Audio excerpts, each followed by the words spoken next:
Welcome to exam सहपाठी। आज के इस वीडियो में हम लोग करंट अफेयर्स और जीके के रिवीजन की अपनी 30th वीडियो कर रहे हैं। ओके, तो आइए इसको स्टार्ट करते हैं। हाल ही में भारत की सबसे भरोसेमंद सार्वजनिक कंपनी कौन सी बनी है? तो जो सबसे भरोसेमंद सार्वजनिक कंपनी बनी है वो है आपकी कोल इंडिया लिमिटेड, और ये एक महारत्न कंपनी है। भारत में महारत्न कंपनियों की संख्या कितनी है? तो 11 महारत्न कंपनियां वर्तमान में भारत में हैं। वर्तमान में भारतीय नौसेना के अध्यक्ष कौन है? तो नौसेना के अध्यक्ष हैं एडमिरल आर हरि कुमार। ठीक है, तो आर हरि कुमार ये वर्तमान में नौसेना अध्यक्ष हैं।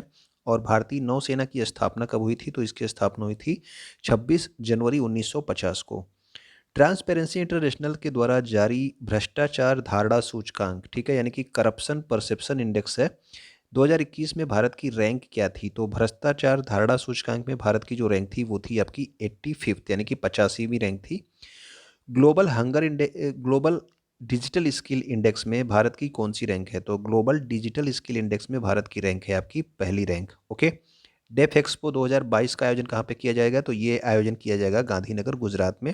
ठीक है, तो डेफ एक्सपो 2022 आपका डिफेंस एक्सपो होता है ये, तो इसका आयोजन गांधीनगर गुजरात में होगा।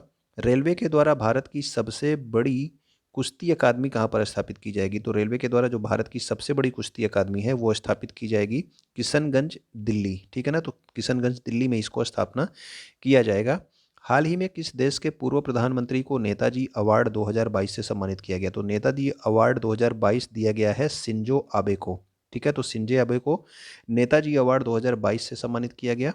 ये जापान के जो है प्रधानमंत्री हैं। ठीक, तो यहाँ पे देश पूछा गया था, तो शिंजो आबे कहाँ के हैं? तो ये जापान के पूर्व प्रधानमंत्री हैं, इन्हीं को नेताजी अवार्ड 2022 दिया गया।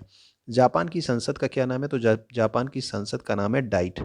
ठीक है, तो डाइट जो है ये कहाँ की संसद है? जापान की।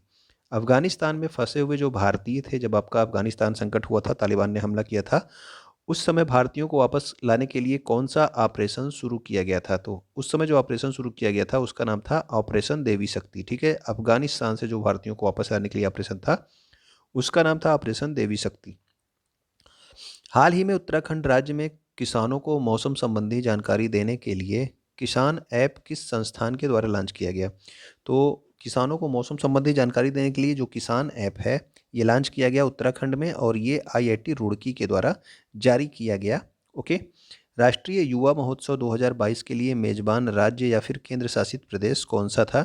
तो इस बार जो है 2022 में राष्ट्रीय युवा दिवस आपका 12 जनवरी को मनाया जाएगा। ठीक है, 12 जनवरी को हर साल मनाया जाता है, तो 12 जनवरी को जो है ये पुदुचेरी में इसका आयोजन किया गया था। आईबीएम के वर्तमान सीईओ कौन है? तो वर्तमान में जो सीईओ हैं आईबीएम के वो हैं अरविंद कृष्णा। ओके, नेक्स्ट हमारा विक्रम साराभाई अंतरिक्ष केंद्र के वर्तमान में प्रमुख कौन बनाए गए हैं? तो वो बनाया गया है उन्नी कृष्णन नैयर को। ठीक, तो विक्रम साराभाई अंतरिक्ष केंद्र, इसका मुख्यालय कहाँ पे है? आप लोग कमेंट करके बताना कि विक्रम साराभाई अंतरिक्ष केंद्र का मुख्यालय कहाँ पे है। भारतीय रक्षा अनुसंधान केंद्र, तो भारतीय रक्षा अनुसंधान केंद्र यानी कि आपका डीआरडीओ। ठीक है ना, तो डीआरडीओ है ये।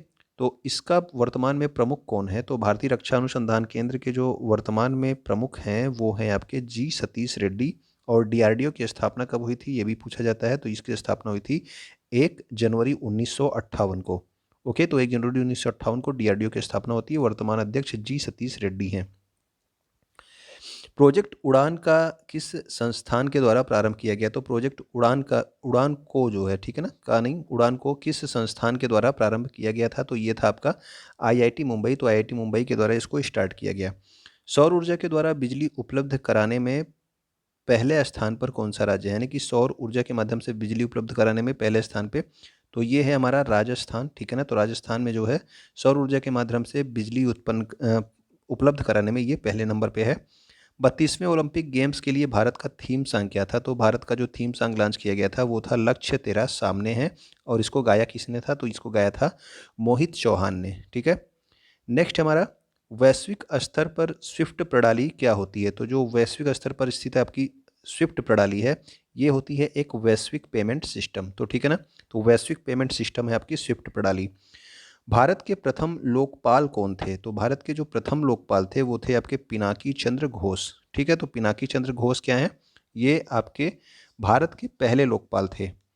लोकपाल की अवधारणा को किस देश से दिया गया है? तो जो लोकपाल की अवधारणा है ये स्वीडन देश से लिया गया है। ठीक है ना, तो ओम्बुड्समैन होते थे स्वीडन में, उसी के आधार पर जो है भारत में ये लोकपाल की स्थापना की गई है।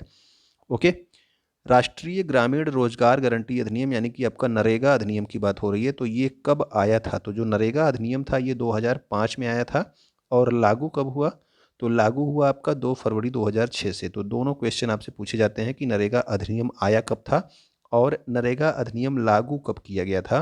तो 2 फरवरी 2006 से लागू किया गया। इसके अलावा ये भी आपसे पूछा जाता है कि नरेगा का नाम बदलकर एमजी नरेगा यानी कि महात्मा गांधी नरेगा कब किया गया?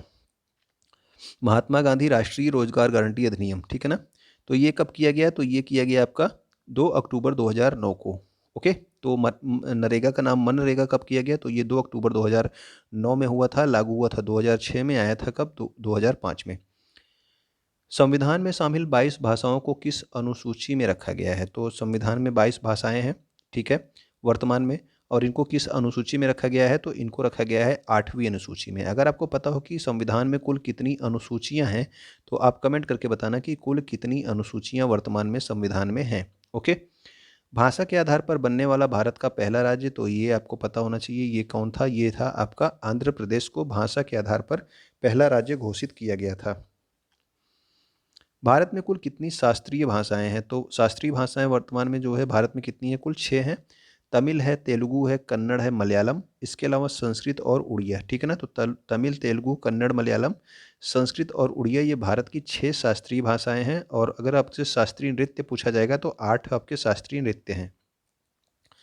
वेनेजुएला में स्थित घास के मैदानों को क्या कहा जाता है? तो जो वेनेजुएला के घास के मैदान है इनको बोला जाता है लानोज घास के मैदान। विश्व का सबसे ऊंचा जलप्रपात कौन सा है? तो उसका नाम है एंजिल जलप्रपात। और ये कहाँ पर स्थित है? तो ये स्थित है वेनेजुएला में, ठीक है। तो विश्व का सबसे ऊंचा जलप्रपात एंजिल जलप्रपात है और ये स्थित है आपका वेनेजुएला में। माइंड मास्टर ये एक पुस्तक है, तो ये पुस्तक किसके द्वारा लिखी गई है? तो ये लिखी गई है विश्वनाथन आनंद के द्वारा लिखी गई है, ठीक है। तो माइंड मास्टर पुस्तक के लेखक कौन है? तो वो है विश्वनाथन आनंद और ये एक चेस खिलाड़ी हैं यानी कि शतरंज के खिलाड़ी। 10 रुपए के नोट पर किसका चित्र अंकित किया गया है? तो 10 रुपए का जो नोट है उस पर आपका कोणार्क का सूर्य मंदिर स्थित है। कोणार्क के सूर्य मंदिर की स्थापना किसने करवाई थी? अगर आपको पता हो तो आप कमेंट करके बताइएगा कि इसकी स्थापना किसने करवाई थी, ठीक है। कोणार्क के सूर्य मंदिर की 10 रुपए के नोट पर ये अंकित है। राष्ट्रीय विज्ञान दिवस कब मनाया जाता है? तो ये मनाया जाता है 28 फरवरी को। अंतर्राष्ट्रीय मातृभाषा दिवस कब होता है? तो ये है आपका 21 फरवरी को। और अंतर्राष्ट्रीय शतरंज दिवस कब होता है? तो शतरंज दिवस होता है आपका 20 जुलाई को। तो अगर आपसे पूछ लिया जाए कि विश्व कैंसर दिवस कब मनाया जाता है तो आप कमेंट करके बताइएगा। ओके। 28 फरवरी 2022 के कुछ महत्वपूर्ण करंट अफेयर्स के बारे में देखते हैं। फरवरी 2022 में भाषा सर्टिफिकेट सेल्फी अभियान किस मंत्रालय ने शुरू किया? तो भाषा सर्टिफिकेट सेल्फी अभियान ये स्टार्ट किया गया है शिक्षा मंत्रालय के द्वारा, ठीक है। शिक्षा मंत्रालय ने इसे स्टार्ट किया है भाषा certificate selfie. US chamber of commerce द्वारा जारी अंतर्राष्ट्रीय बौद्धिक संपदा सूचकांक 2022 में भारत का कौन सा स्थान है? तो ये भी जारी किया गया आपका अंतर्राष्ट्रीय बौद्धिक संपदा सूचकांक। तो ये आपका 2022 में भारत की रैंक है आपकी 43 यानी कि 43वें स्थान है। 58वीं सीनियर शतरंज चैंपियनशिप में की मेजबानी किस शहर ने की है? तो ये आपका 58वीं सीनियर राष्ट्रीय शतरंज चैंपियनशिप 2022 इसकी मेजबानी कौन किया है? तो इसकी मेजबानी की गई है कानपुर के द्वारा। भारतीय रेलवे का पहला सोलर पावर प्लांट, ठीक है, भारतीय रेलवे का पहला सोलर पावर प्लांट जो सीधे ट्रैक्शन पावर को फीड प्रदान करता है, ये कहाँ पे स्थापित किया गया है? तो ये आपका भारतीय रेलवे का पहला सोलर पावर प्लांट आपके बीना मध्य प्रदेश में स्थापित किया गया है। 27 फरवरी से 10 मार्च तक धर्म गार्जियन अभ्यास किन दो देशों के मध्य आयोजित होगी? तो धर्म गार्जियन जो युद्ध अभ्यास है ये आयोजित किया जाता है भारत और जापान के मध्य में, ठीक है। तो धर्म गार्जियन किसके किसके मध्य होता है? भारत और जापान के मध्य में। यूक्रेन से भारतीयों की वापसी के लिए भारत सरकार ने कौन सा ऑपरेशन शुरू किया है? तो यूक्रेन से जो भारतीय फंसे हुए हैं उनको वापस लाने के लिए आपका ऑपरेशन गंगा स्टार्ट किया गया है। फरवरी 2022 में मनरेगा के लिए लोकपाल ऐप किसने लॉन्च किया? तो मनरेगा के लिए लोकपाल ऐप लॉन्च किया गया आपके ग्रामीण विकास मंत्री हैं, ये कौन है? पंचायती राज आपके गिरिराज सिंह। ओके। तो उम्मीद करता हूँ कि ये सारी चीज़ें आपको अच्छी लगेंगी। अगर आपको अच्छी लगी हैं तो आप कमेंट करके बताइएगा। वीडियो आप शेयर कर दिया कीजिए, जो भी क्वेश्चन आपसे पूछे जाते हैं उनका आंसर कर दिया कीजिए आप लोग, ठीक है। वीडियो आप क्या करेंगे? वीडियो देखने के लिए आपका बहुत बहुत धन्यवाद।